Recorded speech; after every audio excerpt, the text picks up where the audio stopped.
தொல்லியல் அறிஞரும் தமிழ்நாடு அரசு தொல்லியல் துறையின் முன்னாள் இயக்குநருமான நடன காசிநாதன் காலமானார். அவருக்கு வயது 85. பூம்புகார் கடல் அகழ்வாராய்ச்சி மேற்கொண்டவர்களில் தொல்லியல் அறிஞர் நடன காசிநாதனின் பங்கு முக்கியமானது. இவரை காசிநாதன் என்பதை விட காசுநாதன் என்று தொல்லியல் வட்டத்தில் குறிப்பிடுவார்கள். அந்த அளவுக்கு பழங்கால நாணயங்களை கண்டுபிடித்ததிலும் வகைப்படுத்தி அதன் பழமையை தொன்மையை பதிவு செய்ததிலும் நடன காசிநாதன் முக்கியமானவர். வட்டெழுத்துக்களை படிப்பதில் மிகவும் திறமை வாய்ந்தவராக திகழ்ந்தவர் நடன காசிநாதன். கன்னியாகுமரி, திருவண்ணாமலை மாவட்டங்களில் கல்வெட்டுகளை ஆய்வு செய்த இவர் பல செப்பு பட்டயங்கள், சிற்பங்கள், கல்வெட்டுகளை கண்டுபிடித்தவர்.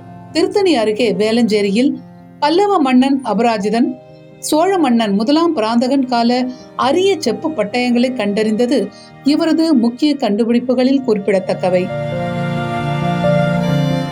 பூம்புகாரில் கடல் அகழ்வாய்வை மேற்கொண்டு கடலுக்குள் 5ஆம் நூற்றாண்டை சேர்ந்த 5 கட்டட அமைப்புகளை இவர் கண்டுபிடித்திருந்தார்.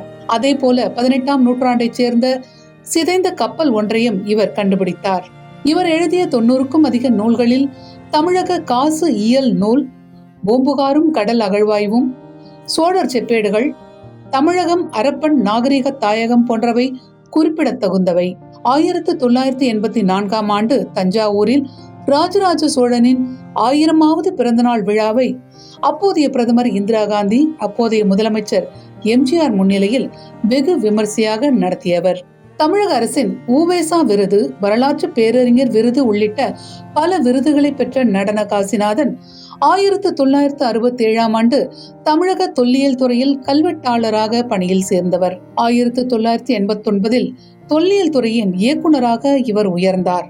1998இல் ஓய்வு பெற்றாலும் கல்வெட்டு பயிற்சி அளிப்பது, தொல்லியல் குறித்த விழிப்புணர்வுகளை ஏற்படுத்துவது, வரலாற்று தகவல்கள், ஆய்வு தகவல்களை புத்தகங்களாக ஆவணப்படுத்துவது என தனது பணிகளை இவர் தொடர்ந்து செய்து வந்தார். உடல் நலக்குறைவால் பாதிக்கப்பட்டிருந்த நிலையில் நடன காசிநாதன் காலமானார்.